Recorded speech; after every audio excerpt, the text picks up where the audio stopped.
There are plenty of GH5 and GH5s comparisons, but very few between G9 and GH5s, so that's what I'm going to do this time. These cameras are targeted toward vastly different type of users, G9 for photography and GH5s for hardcore video productions. But given the fact both record 4K video at 60p, how different they actually are. For a good dose of reality check, I will add footage from Canon 6D Mark II in many of my comparisons you will see in this video. Just keep in mind I am not a cinematographer, so if you want grading examples shot with anamorphic lenses and God knows what else, find another YouTube channel. I will test these cameras from perspective of average YouTuber. G9 offers AVC HD or MP4 file formats with several resolutions and frame rate options, highest of which is 4K at 60p and 150 megabits. On the other side, this is GH5s manual with a list of all the resolutions, frame rates, bitrate and audio and video codecs combinations.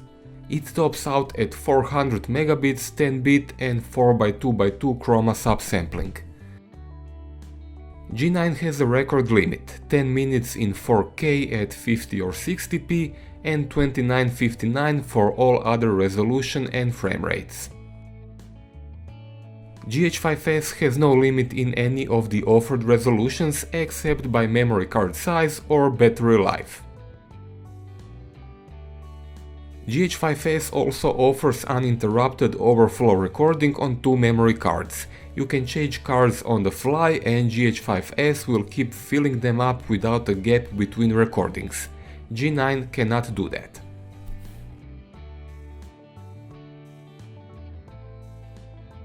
Both cameras have auto ISO available in manual recording mode and both allow exposure compensation to be used with auto ISO in manual mode. Adjustable zebra and peaking are available on both cameras. Manual focus magnification can be used as picture-in-picture or to fill entire frame, but is not available during ongoing video recording. There is a difference though in favor of GH5s, as it can magnify up to 20 times, while G9 and also ordinary GH5 go only up to 10 times.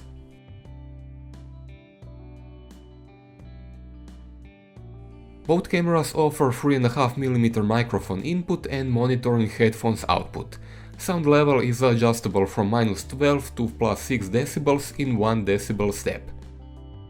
Sound limiter and wind noise reductions are available on both cameras. GH5s goes further though.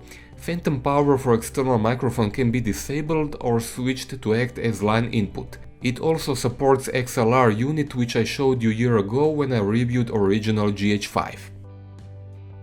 G9 has standard USB 3.0 connector, which can be used to charge the camera or even to supply it with power.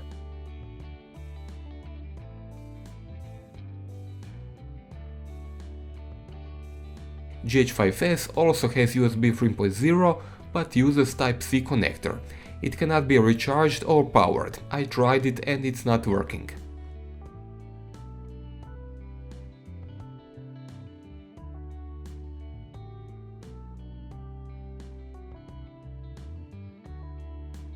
G9 produces fantastic stabilization effect, especially in combination of dual OIS and electronic stabilization.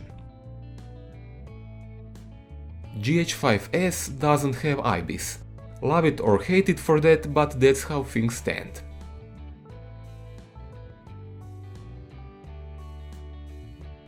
GH5s has oversized multi-aspect sensor, so no matter what image ratio you pick, diagonal angle of view stays the same, both for video and still images.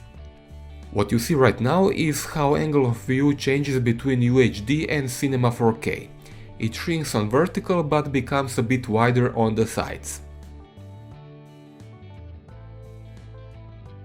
Also, it will be wider even in UHD when compared to GH5 and G9. This is shot from the same position and with the same lens. You can see how GH5s shows extra stuff on both sides.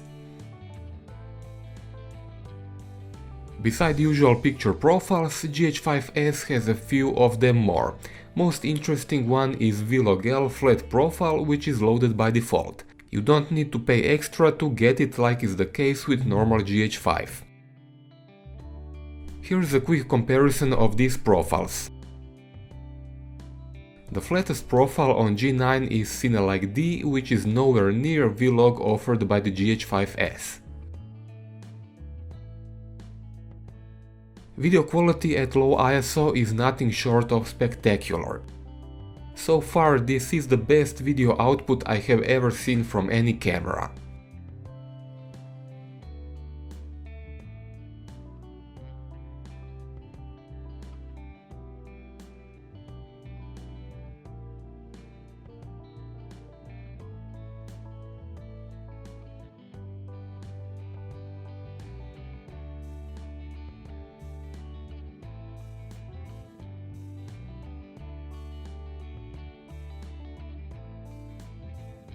Compared to the G9, there is no major difference at low ISO values, but GH5s seems to look more refined.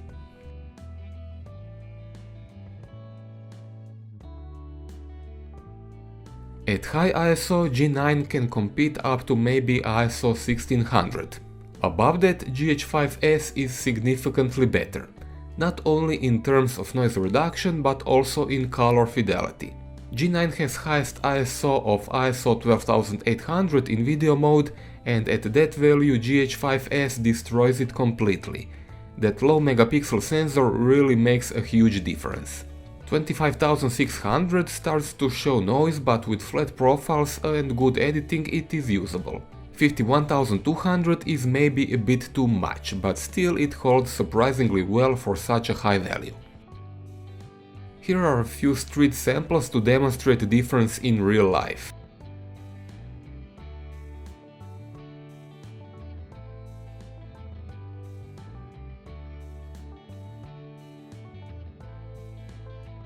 Now I will add two more cameras into comparison to put things into perspective. This is all shot at full HD resolution. You can clearly see how superior GH5s is. Once we switch to 4K, things start to become embarrassing. For some time I thought I was a bit too harsh in my recent 6D Mark II review, but now I think I haven't trashed it enough. Here is some bonus footage for Canon fanboys. I will not comment anything. You all have eyes and are capable of drawing conclusions by yourself. Don't get me wrong, as standalone cameras these Canons are capable of recording perfectly good videos, but only when you compare them directly with what else is available is when you realize how a video camera in 2018 should perform. Full HD from both cameras looks excellent, nice rich colors and very detailed. GH5s still appears to be a bit more detailed. I wouldn't hesitate to shoot 1080p both with G9 and GH5s when I know more than that will not be needed, or when smaller file size and faster rendering is my goal. GX80 is surprisingly good, having in mind it sells for less than 500 euros these days. I am disappointed with my 80D though. It is clear it cannot match level of details that Panasonics produce, and any attempt to boost sharpness in 80D settings makes it much worse. Compared to 4K for each camera, Full HD holds up rather well in my opinion.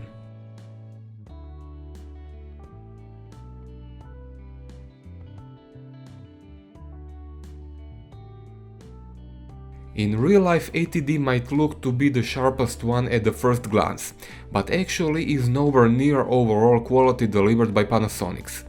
I admit sharpness on 80D was set a bit too high in these samples, but if I turn it down, video becomes very soft. If I turn it back up, it looks artificial. 6D Mark II has similar video quality like 80D, so you can't expect better results from that camera also. G9 offers slow motion up to 60 fps in 4K resolution and 180 fps in Full HD. Altogether there are these 5 settings that you see right now on the screen. Not bad, but let's take a look at the GH5s. At 4K limit is also 60 FPS, but 1080 video goes up to 240 FPS. Even more interesting, there are many more frame rate options available, including the undercrank mode, when camera records less frames than the selected recording frame rate mode. Cool stuff. 4K at 60p looks fabulous, but I am kind of disappointed with 1080 at 240 FPS.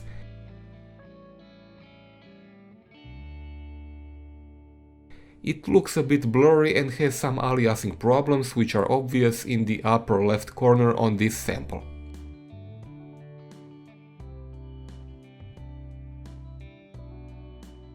G9 has clearly visible rolling shutter. It is not a disaster, but it is here.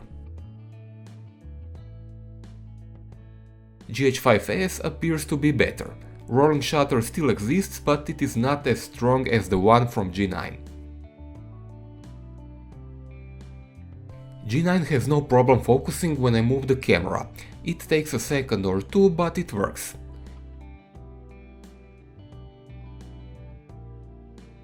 GH5s is faster though.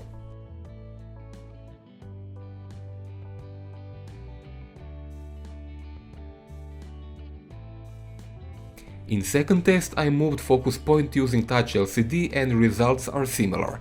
G9 is solid but takes its time. GH5s is once again faster.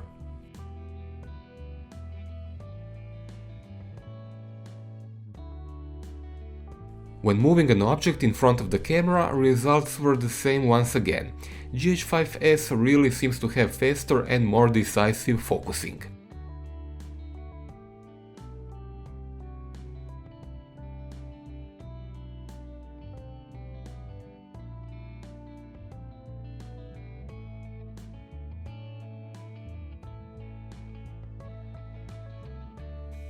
Finally, vlog style with face recognition. G9 has no problem finding my face, but seems to float away a bit from time to time.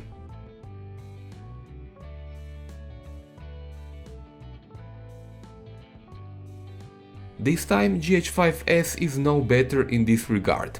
It also loses focus from time to time, but at least seems to be faster to lock it back on the face. On top of all what you saw right now, keep in mind GH5s has an option to adjust focus speed and sensitivity in video mode. With these settings adjusted, results can be custom tailored, so altogether GH5s really has better video focusing than G9, which in turn is better than the original GH5. Clearly, this is the best video camera Panasonic made so far, and in terms of features and video quality, easily the actual number one on the market altogether. In low light it beats everything I have used so far, including Canon full-frame 6D Mark II and 5D Mark IV. I suppose only camera that is comparable or a bit better is Sony Alpha 7S, and if I get the chance I will compare these two. Only reason to prefer any of the Canon models over the GH5s is dual pixel autofocusing, which is still a bit better than what Panasonic has, and the ability to produce shallower depth of field on full-frame cameras, if that look is what you are after. Otherwise, there is no comparison at all. Finally, all the GH5s footage shown in this video was straight out of the camera, mostly at only 100 megabits. When shot at maximum 400 megabits in vlog profile and given for grading to someone who really knows what he or she is doing, God only knows how good footage this camera can produce. Now it's time for your feedback. Panasonic fanboys can press the like button and use Amazon shopping links in description to help me earn a few coins, and Canon fanboys are free to insult me or make fun of my accent in the comment section. Thanks for watching.